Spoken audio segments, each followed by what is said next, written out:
Welcome once again, or maybe for the first time, to Games and Gore, the podcast where it doesn't matter if you're listening, because we're going to keep on glistening. Barry is here, as always, chomping away at a Jill sandwich, and I got a little mac sauce just in case it happens to get a little bit dry. Tonight's episode... I knew you'd like that. Tonight's episode... Now I'm hungry. Right? Dude, can you tell I was hungry when I wrote this? And yet again, tonight's episode is entitled, You Have to Be Pennywise About Your Sweet Tooth. And we'll be clowning around about the classic vehicular mayhem known as Twisted Metal, and the highly reviewed, highly anticipated, and highly Stranger Things-esque It Remake, released this year of 2017. But to start off, Barry, I want to talk about some music, man. I want to know what you're kicking right now in the stereo, because... I bought an album the other day that brought back, like, the feelings, like, the mad feels from the gay old time of, like, the early 2010s. Like, what are you rocking out to right now? Right now, I've been listening to a lot of, like, instrumental stuff, you know? There's, the new... You ever listen to Animals as Leaders? Yes, I've got 2 of their albums. Which one are you listening to? Yeah, dude... I've been cranking the newest one that came out last year, The Madness of Many. You know, like, it's just it's crazy. Those guys are nuts. You know, like, they got like 7-minute songs and them just jamming instrumentally. I love it. I have The Madness of Many, and I love, you know, you and I have a very similar music taste. We love our, like, progressive metal and, like, stuff like that. But I love Animals as Leaders. I have such a tough time because it's so deject. I'm looking for a melody, and I'm looking for a time beat, and I never find one. Yeah. Keep you on your feet. Dude, their skill is unparalleled. Oh, yeah, it's sick. They're awesome. What'd you pick up? So, let me just tell you a little story. I was driving past a Best Buy the other day, and I had a craving to listen to something new. Now,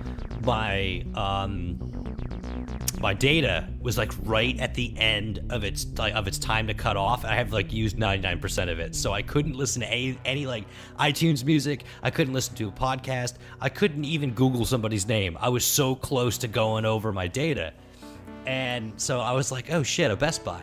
I'm gonna throw it back. I'm gonna walk into a Best Buy specifically to buy a CD. And not a specific CD I want to buy. I'm gonna go look at the racks. You're just window shopping. How long has it been since you've window shopped for a fucking CD, right? Oh, dude, I'm telling you, I have Apple Music on my phone, so I look on there, you know. I haven't been to a store to buy a CD, unless it's like, if I'm specifically buying something on vinyl, you know? Like, exactly. If like, yeah, that's like the only time I'm in a music store looking for something. Like, I specifically bought the new Propaganda album on CD because Amazon agreed they'd deliver it the day it came out. Like, that was the last CD I got. I was like, oh, okay, cool, this is awesome. And I like a physical copy just in case all my, you know, digital machinations just fall apart. But so I'll walk around Best Buy, and they have one little rack with like 2 sides on it. And it's no longer genres, it's just music. Really? Which is crazy. And I saw that Dragon Force has put out a new album. Oh, man. And I was like, oh my God, I used to love these guys in a non-ironic way. And I thought about, like, those days, like, because, you know, you and I have been listening to that type of music, and then out of nowhere, like, Dragon Force got really popular because of Guitar Hero. Oh, yeah. They have 3 guitar players, too, right? It's just 2, surprisingly. They might as well each have 4 arms. It might as well be Goro. So fast. Dude, it's almost borderline, I wonder if they're fake. Like, I just don't understand how they do the shit they do. And with the type of music we listen to, like, we've heard a few really good fucking solos in our day. But, yeah, man. Like, they have a secret machine that plays the guitars for them in the studio. Or they record it and they up the beats per minute. Sometimes I wonder, like, maybe they could probably do that. Yeah, that's true. But I mean, I'm not here to... I mean, you know, this is usually a half-hour podcast. half-hour podcast. I'll edit this thing into 15 minutes. We'll be talking real. Oh my God! So every 10 minutes, should we just stop and go wee wee wee wee wee wee wee? So it creates like a really crazy whammy sound.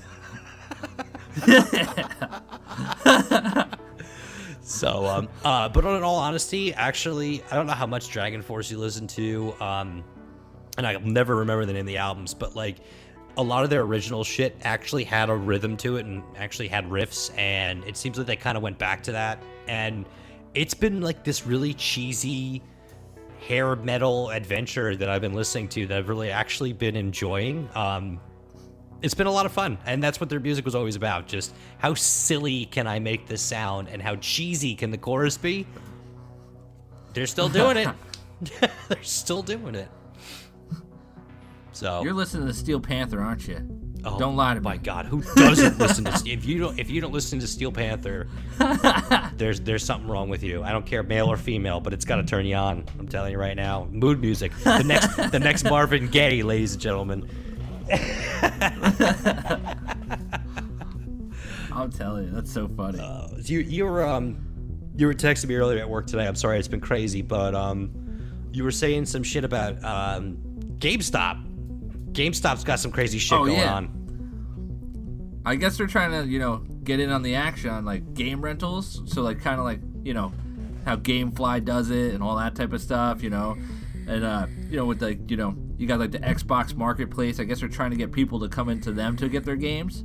So this new thing they're doing, I guess it's like $60 for I want to say about 3 months, and you can like basically go to their store, rent the used games that they have. Once you put down the $60 and get the pass, and then I guess after the 3 months are done, you can keep one of the games that you rented.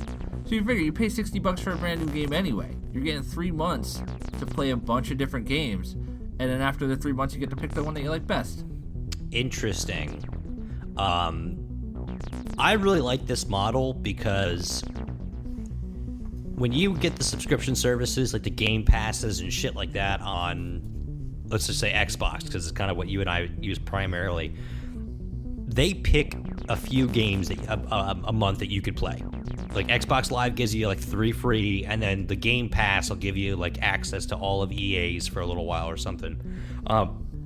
I'd love the idea of every used game I could just walk in and pick it up, bring it home, even if it's like, oh, I know this game, I'll kill it in like an hour. I think it's a really smart move on their part. Oh yeah, definitely. And like I said, $60 for like 3 months, you can't beat that. And do you know if there's any rules about like how old the game is, or just as long as it's pre-owned? I think as long as it's pre-owned, because I mean, they get new games. Like people buy games the first week they're out and trade them back up in like 3 days so they get the max money. That's what I'm saying. When you think about it, yeah, I mean, I think a lot of the newer stuff that they got will be available, because I know, like I said, like I'll go to a GameStop.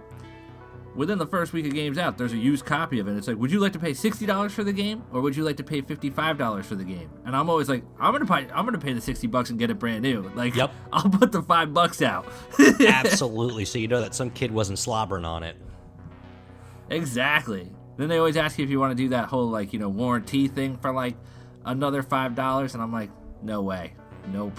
If something happens to this game, it's just fake. Dude, it's meant to be. Exactly, dude. You are on the same level. Like I feel like, and not to go off on a non-gaming movie tangent, but I feel like everything comes with a warranty, that extra warranty you can pay for, and yeah, I hate it too, because it's like, if you look into it, I really think it's a big scam, because most things are covered the first year warranty, and also most things, if they're broken a year after you've gotten them, in this day and age of technology, they're probably useless. Oh yeah, definitely. Know who's the biggest scammer on that right now? Guitar Center. They've been the worst for a long time. You buy like an amplifier and they're like, oh, well, if you pay an extra $60, $70, you can do anything to this thing. You could set it on fire and, blow it up with a rocket launcher, and we'll take it back and just give you a new one. And I'm like, that's not true. That's not true. I like the idea of you blowing up an amplifier with a rocket launcher out in like a wood cabin somewhere. Like, if you have the money, man. Listen to the new Dragon Force. Oh yes, the fire and the flames set me free. I would so be there. You can't keep Mac from a good old fashioned amplifier explosion day. I'm sorry, I'm in. Yeah, you pour the gasoline in the back port, then you shoot it. Dude, speaking of blowing shit up with rocket launchers, we got to talk about a classic, man. We got to talk about a classic series that I feel like anybody who even wasn't a gamer, like depending on a generation gap, was kind of like the Mortal Kombat of like a later generation. Like just people sitting around the TV blowing each other up. Oh, yeah. And of course, I'm talking it's about... It's a Mortal Kombat of vehicle. Oh, absolutely, dude. I am talking about Twisted Metal. And as you may or may not know, Mr. Barry, it originally starts on Christmas Eve of 2005. So I wrote a little poem for Twisted Metal. Are you ready? All right, let's hear it. Oh, yep. It's late Christmas Eve, and the kids tucked in bed. But not all has been well, while your dreams left unsaid. If you wish on that star, disappointment you'll beat. But Calypso can help, so get your ride on the street. So, super cheesy. So no, well done. Thank well you. Done. Thank you. I missed my calling of Christmas hymn writing. So tell you a little bit about Twisted Metal. It starts off with the Twisted Metal Tournament, which is held by the mysteriously, like almost suspiciously devilish Calypso. And it starts to continue once more, bringing vehicular carnage to the streets of Los Angeles. The prize is simple, but undeniably tempting. Calypso's going to grant you one wish to any winner that even extends beyond the bounds of reality. So psychomaniacs, police officers, the homeless, and even the Grim Reaper himself bring white-knuckle steering wheels and rocket launchers to fenders to fight for that one chance at eternal bliss. Join sides, dash hopes, and hit the turbo in the ageless PS1 explosion of nostalgia, Twisted Metal. So I gotta start off with 3 questions. Favorite ride, favorite game, favorite level. Go. All right, so my favorite ride, I don't know. You know, I always did like Sweet Tooth, you know, like, cause that's like the character that's on all the covers, and he's just a madman. He's a clown with a flaming head driving a freaking ice cream truck. Like, who doesn't love that? But I really like Axel. You know what? I'm a big Axel fan. Axel's like, badass. Dude, it's got the dude's stuck in between two huge monster truck tires. Come on, you know, just awesome. Awesome. Who do you like? Who awesome do you like? Character. I'm gonna go ahead. Well, but you didn't answer. What's your favorite? Which one's your favorite? All right. You know what? Which game is your favorite? I really love Twisted. I love Twisted Metal too. You know, the second one did it for me because it's all over the place. You're playing on all different types of maps. You know, where like I feel like the first one you were more restricted. The first one's only takes place in Los Angeles, if I'm not mistaken, correct? I'm pretty sure. Yeah, like the second one, you got like New York City, Hong Kong. You're all over the place. All fucking over the place. You're in, New York City's awesome. That's actually my second favorite level. But to give you my answers on like Twisted Metal 2, I totally agree with you. I think that's kind of the game. Like I never really played Twisted Metal 1. I got Twisted Metal 2, and then I played 3 and 4, which we'll touch on in a bit. But Twisted Metal 2, give me Outlaw. The cop car with the crazy lightning bolt that comes out off the top of it and grabs everybody. I was that asshole. Oh, yeah, that's sick. Asshole. And I know it's cliche, but my all-time favorite level will always be Paris because you got to destroy the fucking Eiffel Tower. Like, that was like in gaming. Oh, yeah. That was insane. I'm telling you, I got to go with that one, too. Like you said, like New York's a close second. Because you could take off, I don't know if you remember, but if you shot at the Statue of Liberty enough, I think she would be like in a red bikini. It was fucking great.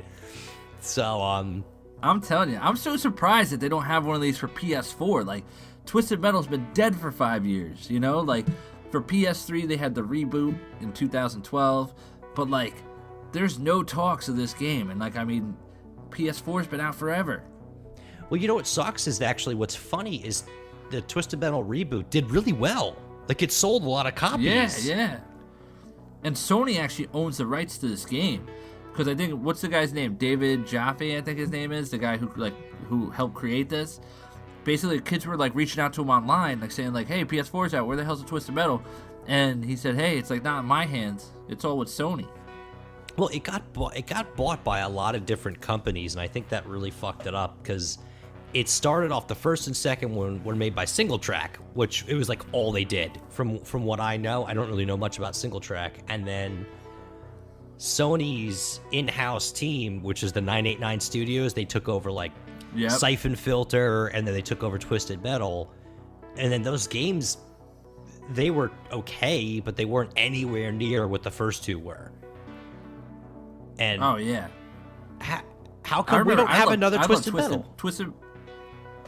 I know, man. The world deserves it. You know, I love Twisted Metal Black. That's probably my second favorite. When that came out for like PS2, I remember getting PS2, and it was Grand Theft Auto 3 and Twisted Metal Black all day.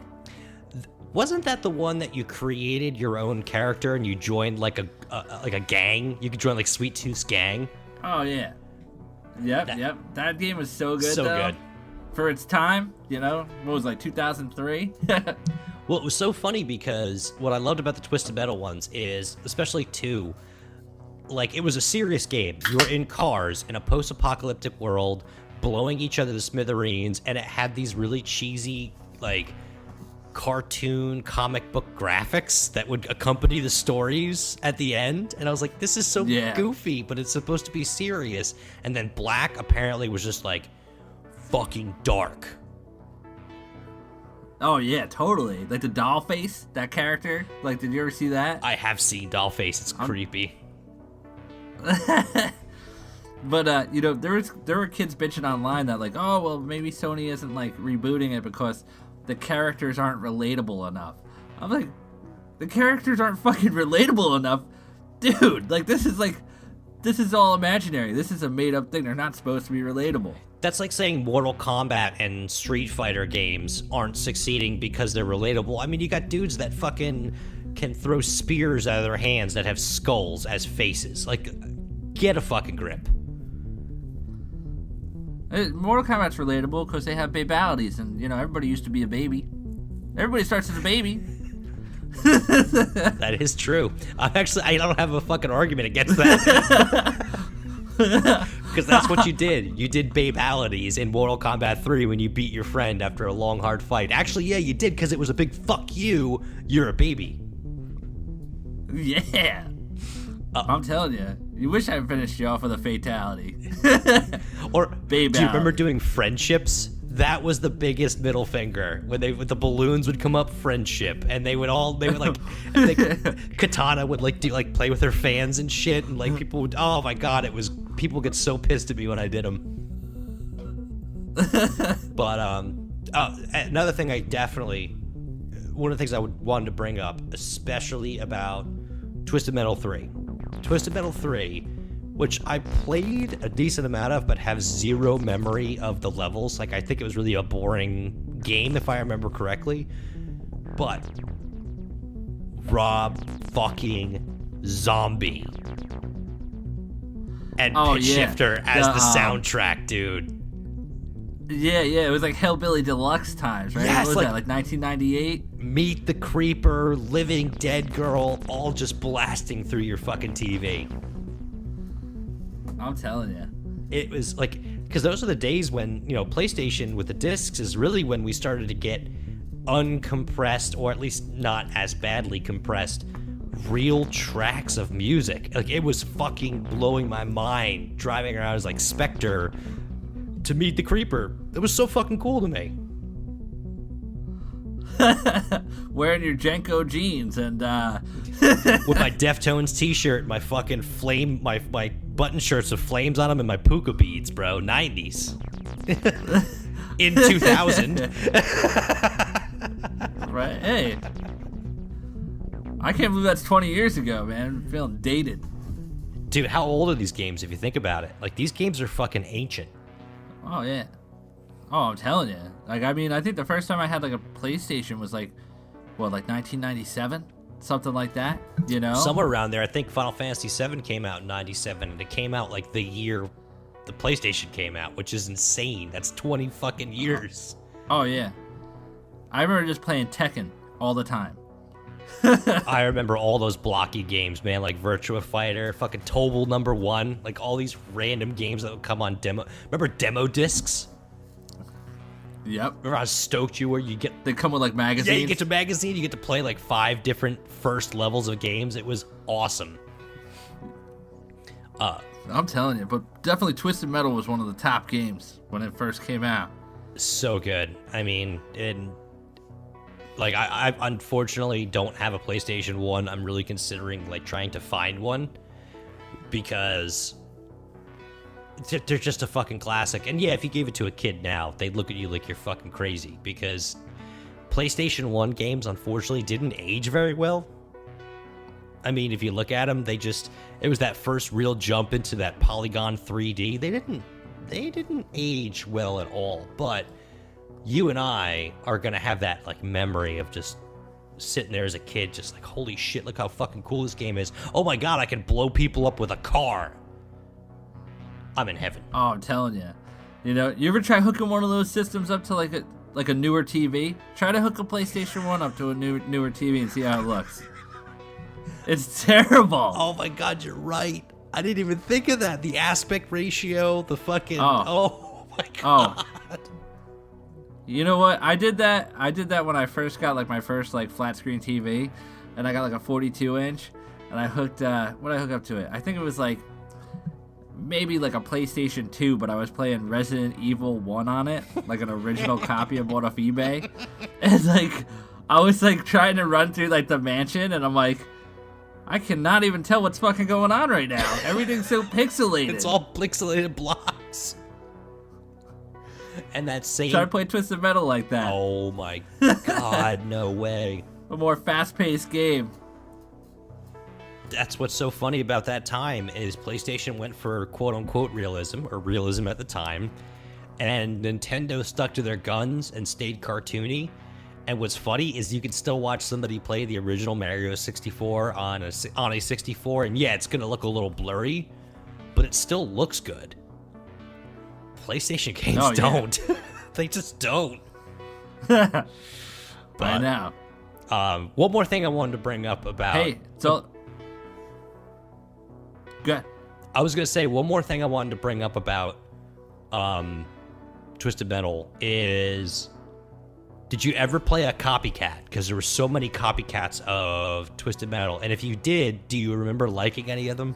I got a couple of them I wrote down, but I don't know if you remember any of them. Like games that like were kind of like, I'm trying to think. It's on the tip of my tongue. Hold on one second. There's one of them, and I'm going to try to give you a clue, see if you can remember it, but it's got a big school bus on the front of it with guns, and it's set in the 70s. Oh, shit. It's super tough, man. It was called Vigilante 8. I don't know if you ever played Vigilante 8 before. Oh, yeah? How was that? I don't think I ever played that. Honestly, from my memory, it was better than Twisted Metal. If you could fucking imagine that. It was better than... Like, the levels were more destructible, the controls were tighter, the specials were crazy, and it actually had a more believable story. Now, it came out years after Twisted Metal 2, so it's not the OG, but it was good. And I do also want to give respect to the fact that Carmageddon is really the game that did it first, like this whole genre. But I want to talk about the worst offender. I don't know if you ever remember this game coming out. It came out years after Twisted Metal. Do you remember they took the WWF, the WWE now, and made a car destructive game called Crush Hour? No. Do you remember that or no? No clue. I don't even remember hearing about that. They made a car combat game with your favorite WWF superstars blowing each other up in cars. I never played it. It looked awful, and it got terrible reviews, and I was just like, like they jumped on that bandwagon like 10 years later. It's fucking. Oh my god. It's. I'm telling you, the only game that I can think of that's like more like a based, like, you know, vehicular type game that I used to play was Road Rash. Remember Road Rash? Holy shit, I do remember Road Rash. And like you were saying, I remember, I think like maybe the second one, like it's when they first started putting music into like games like that. Like you were saying with Rob Zombie, I think Road Rash 2 had a lot of Soundgarden on it. Soundgarden is immediately the first thing I think of. Oh yeah, like I just remember listening to like Rusty Cage and like being a motorcycle and hitting people with chains. Like, you know? And you could grab whatever weapon they had and then kill them with it. Oh yeah. And some of the players' name, they had like Teflon Mike. You know, like all these different players. You can play as Teflon Mike. I fucking forgot about that game. Holy shit. That was a Genesis game, wasn't it? I think it started out as that, but I'm pretty sure it was on PlayStation for a while. Oh, I can believe that. Everything game over. Holy shit. Fucking Road Rash. My God. Is there like a motorcycle horror movie we could talk about fucking Road Rash on? Holy shit. Yeah, right? I'll have to think on that one. Well, I think we talked a good amount about Twisted Metal. You and I both have fond memories of it. If you've never played it before, don't, because it won't be enjoyable because it's an old game. But if you are a little bit older, just see if you can dust off that old PS1 and play it in our honor, because damn, that was a fun game. You want to talk about a movie? Yeah, let's do it. Should we continue our clown motif? Oh yeah, definitely. Clown all day. Clown all night. So obviously, the year's 2017. We want to talk about clown movies. There's only one movie to talk about, and that is It. We've both seen the miniseries ad nauseum, obviously, and this year we got to talk about the remake, man.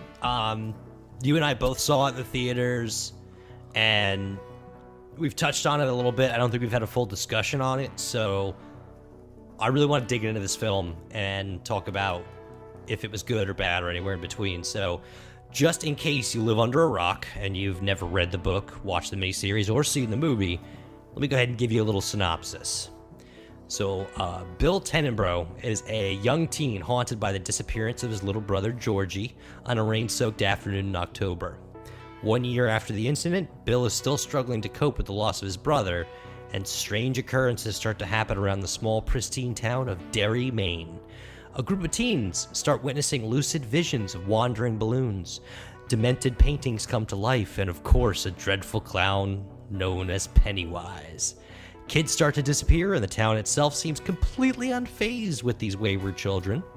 But Bill and a band of misfits and proclaimed losers join together under their combined realization that the killer clown that stalks the sewers is visiting to devour the innocent children to feed its survival. Can this merry band of outcasts defeat the evil, or will it be curtain call on a circus of misery? Barry, what you thinking about I see what you did the there It remake? with the misery thing. Stephen King. Thank you. Thank you. I was wondering if you would get that, because if when the podcast is over, I was gonna be like poking you, like, did you get it? Did you get Circus of Misery? It's a double. It's like, ha. Dude, I really like this remake. I enjoyed it. You know what? The thing that got me though, like, it put a sour taste in my mouth in the first fucking 10 minutes. Like, it started off real cool. Like, it's a rainy day. They're showing like the credits.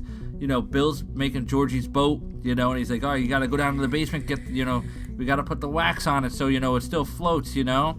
And, you know, he goes outside, Bill's sick, so, you know, he's running around, and boom, the little boat goes into the sewer, you know.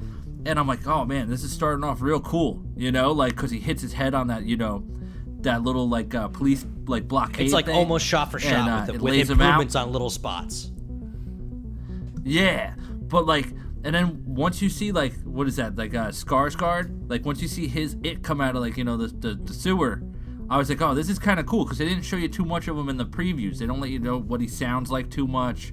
And it was starting off pretty promising, but the thing that got me is when he tears off Georgie's arm, that was like a little, like, the CGI in that kind of killed me for a minute. I was like, what the fuck are you guys doing? Really? I loved the, like, numerous teeth, crazy gum thing that came out. That was cool, but the way the arm ripped off and the way he was laying there and then the long arm came out of the sewer to grab him, I was like, oh, come on. The long arm was cheesy. That I completely agree with you. I didn't like the long arm.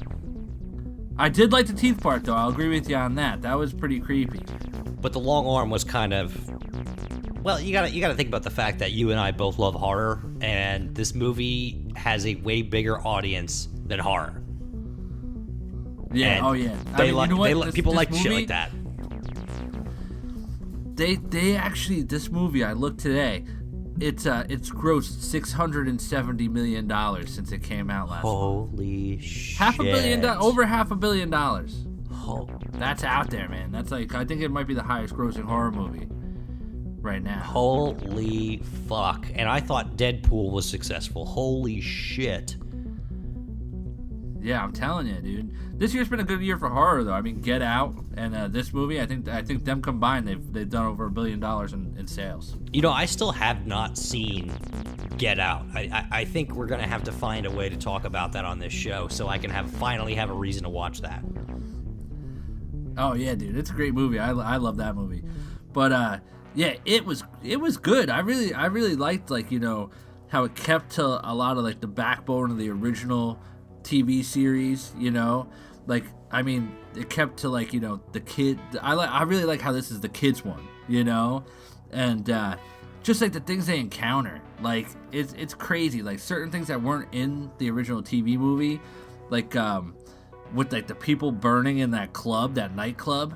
How creepy was that, with the burnt up hands coming out of the door? Oh my god, that's right. Like when Mike is, like, making a delivery and the fucking hands coming out of the fucking door.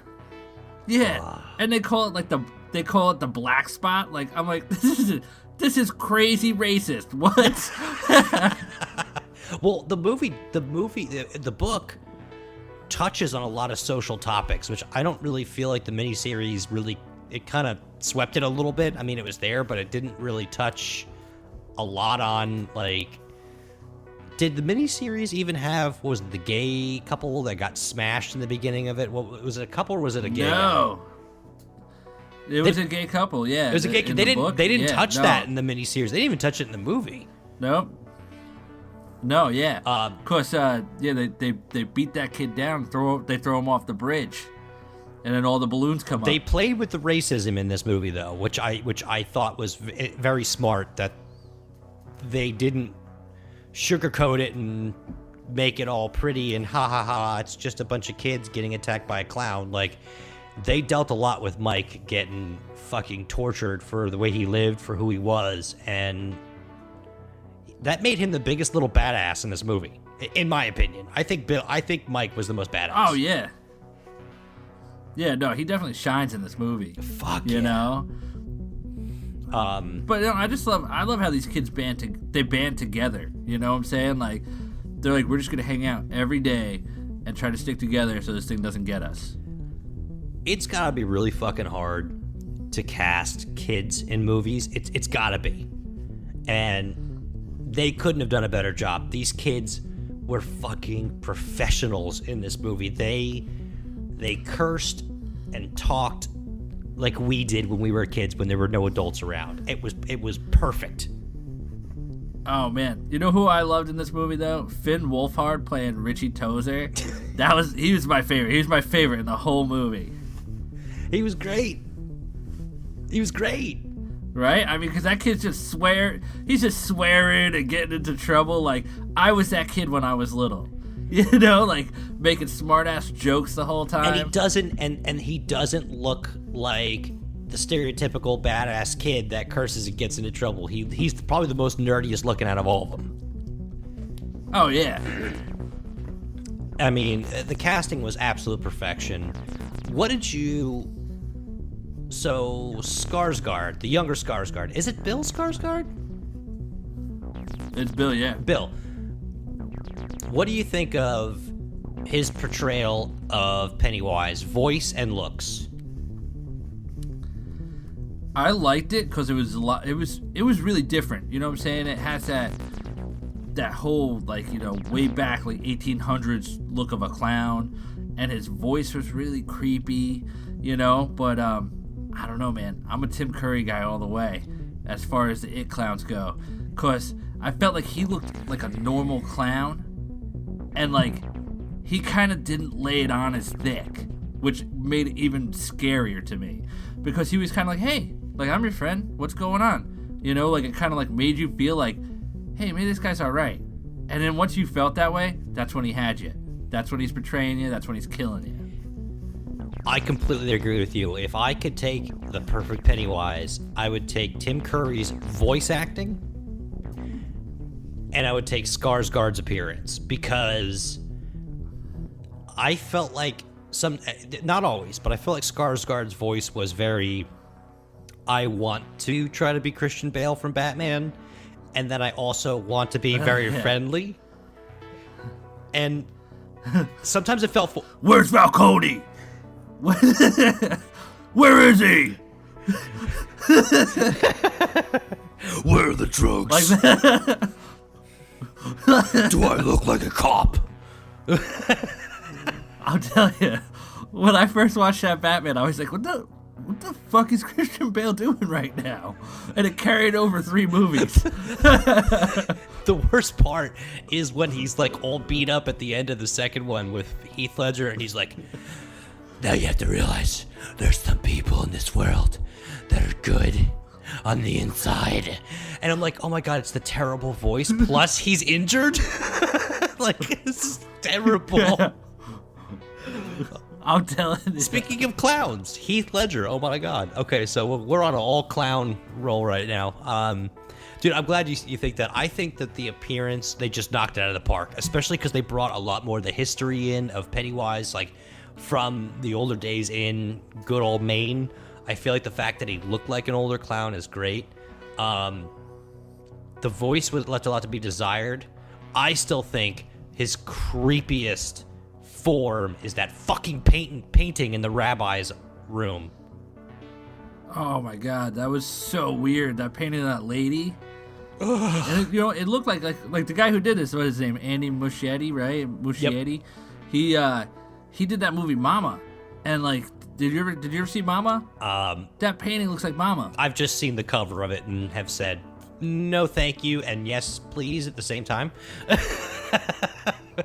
Yeah, I'm telling you, that painting totally looks like Mama. It's so weird, dude. But like, I love how he casts these people who have like basically like the leper in this movie, like, right, like that's a real dude. That dude's arms are that fucking long, you know, like, yeah. He has like a genetic, like, he has a genetic rarity, like where like he has some type of syndrome that like makes his arms and legs longer, and he's able to like, you know, move that way. It's crazy. It harkens back to like the penultimate classic of Freaks, like the old black and white Freaks of like, where no, this wasn't makeup or CGI. We found people with serious issues and told them they had to scare everybody else. And I respect that, because that's the best way to make the movie, and actors get money. And I'm like, God, I love the fact that it's like, oh, instead of let's just get Viggo Mortensen to put on prosthetic arms and be a leper. Like, no, let's find somebody who's actually physically like the character we're thinking of, and let's give him his time to shine. And that leper, which isn't really creepy in this day and age, it was kind of creepy in the time it was set, but leprosy obviously is not as prevalent as it was. Dude, that leper's fucking creepy as shit. Like, I can't imagine being stuck on the street with him. Oh, I know, right? I love how they did things like chasing him, you know, like, and he's just losing it, you know? Yes. It was so creepy. It was so creepy. And that house that they made, I love the way they made that house look. Like It looked like like they just put it in like a nice section of Maine. They took a house from Detroit and they put it in a nice section of Maine. which is actually the perfectly laid plan, dude. It's perfect. Get a house from fucking Detroit. And I loved the camera work in this movie was phenomenal. Because speaking of the house, I wanted to bring that up, but like every time they showed that house, it was from like 3.5 foot from the ground looking up, and it felt like when you were a kid, it was almost like that Home Alone thing where, you know, they make the next door neighbor and like the pigeon lady really creepy, as they would be when you were a kid. Oh yeah. They made that house creepy just by the shots of like you looking up at it instead of like a roaming drone shot or anything. Like, no, they made it feel like in your adult mind, you could be like, oh, well, that's just an old dilapidated house. But from a kid's perspective, it's the stuff of nightmares. And we didn't even talk about the fucking, what's the punk kid's name when he goes in the fucking sewer chasing after Ben? Oh my god, and all those like zombie kids fucking show up. Oh my god, that was so creepy. I'm trying to remember his name.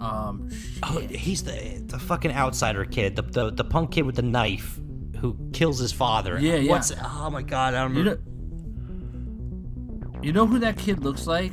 He looks like Sid from Toy Story. The kid who abuses all the toys next door. He lives next to Andy. You're right. You're absolutely right. He looks like a cross of Sid and the other older kid from Stranger Things, the one who's Will's brother. It's like if you took the two of them and you mixed them together, you would get that character.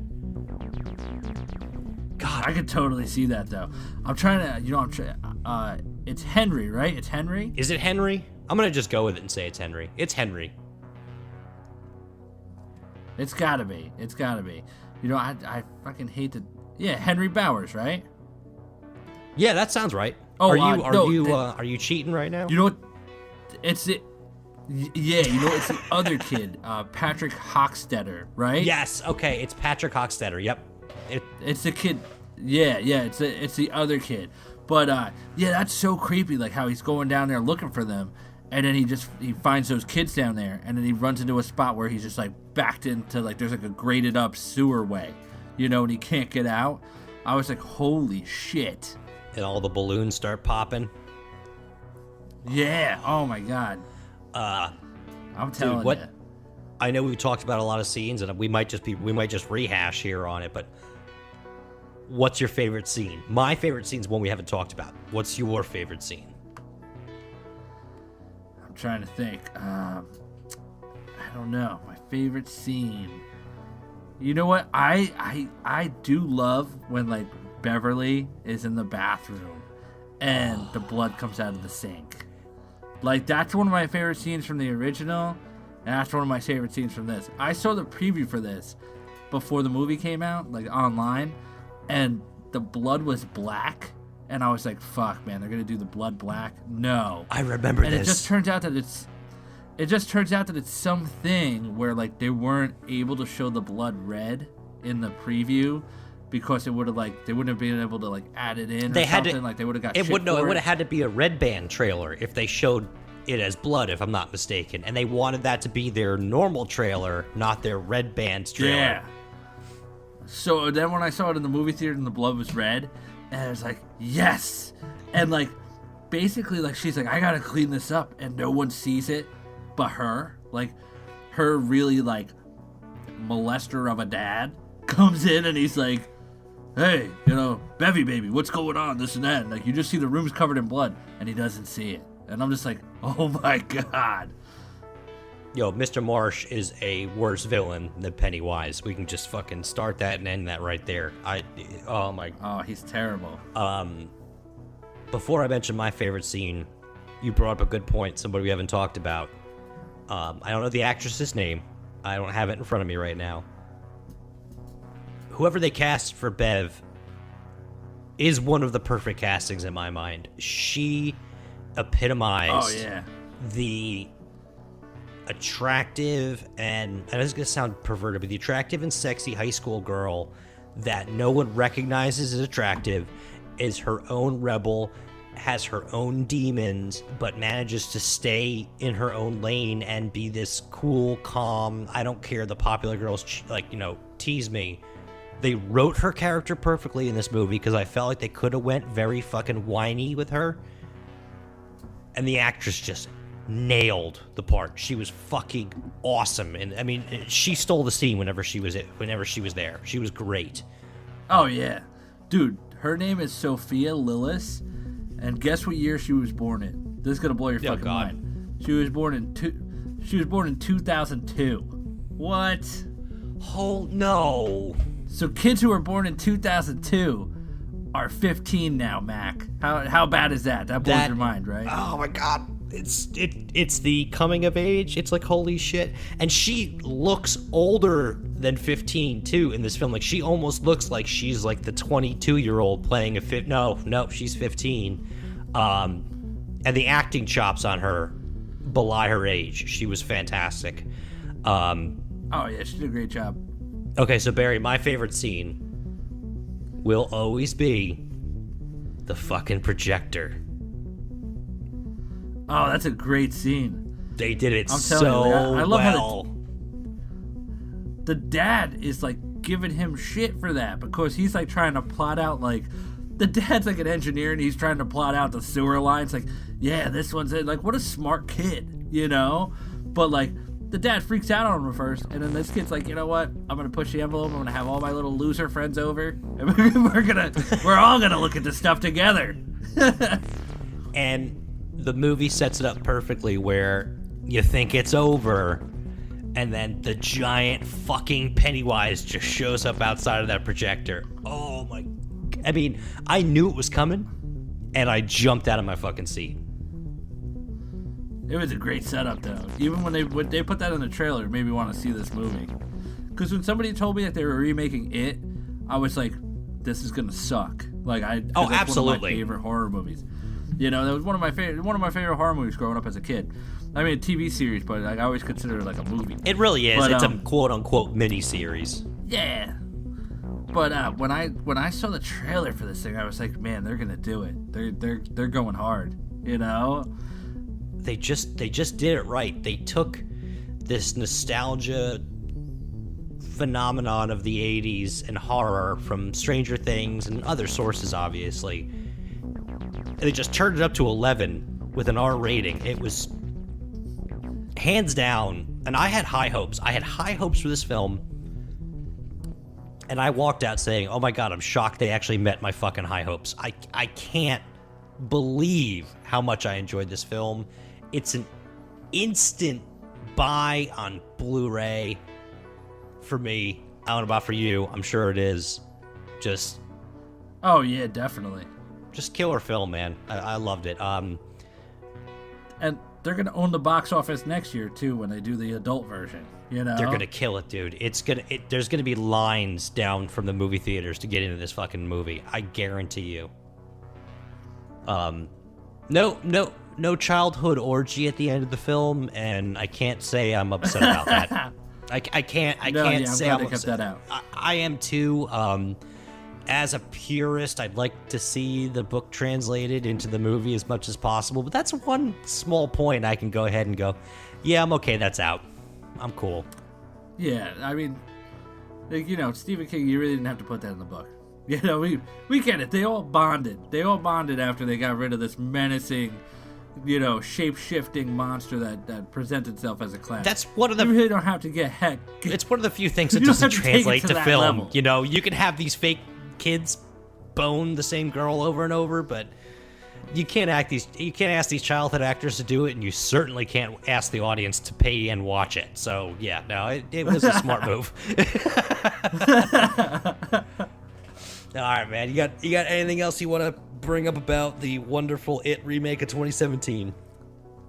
One of my favorite things are internet trolls, and when this trailer came out for It. The part where Bill is going like down to the downstairs because he thinks he hears something downstairs, and like Georgie's already, you know, been missing, and he sees him run through the kitchen and he drops his Legos. right? Oh, yeah, I know where you're going. Basically, there's like a flat-plated green Lego that's like this lime green color that hits the floor. Yes. And one of the commenters on the trailer is like, this movie is bullshit. It's supposed to take place in 1990, and that particular Lego wasn't presented until 1998. Like, it was so funny. I was like, what? Like, this guy's got all this fucking Lego knowledge, and it's like, fuck this movie. It's not accurate. Barry, that's called the internet. Like, do you remember when it used to be like, oh, watch this blooper on American Pie. Stifler's gonna have a red cup, and then in the next scene he's gonna have a blue cup, and then when it goes back he's gonna have a red cup again. It's so crazy, right? And now it's like the internet has taken off. We're like, well, the scene was 1969, but in the background you see a 1971 Studebaker, and that car with those specific headlights wasn't invented until then. I'm like, come on, man, just watch the fucking movie. Yeah. For real. You know, dude, like, come on. Who knows that shit? There's plenty of movies with terrible plot lines. Go fuck with those. Don't fuck with the good ones, please. Leave them alone. Oh, I'm glad you pointed that out, man. All right, dude. I think we said all we need to say about good time, old-fashioned clowning around. Next week, we're gonna dive into the forest, man. We're gonna be talking about a classic video game, a nowadays classic already. We're gonna talk about The Last of Us, which is still reverberating amongst the emotions and the fear of all young and old men alike, and women, if you want to play it.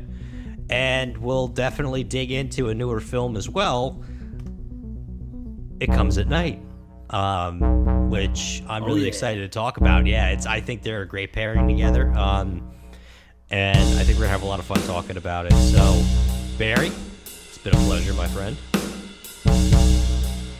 As always, man. All right, man. Have a good night, dude. You do the same, brother. Good night.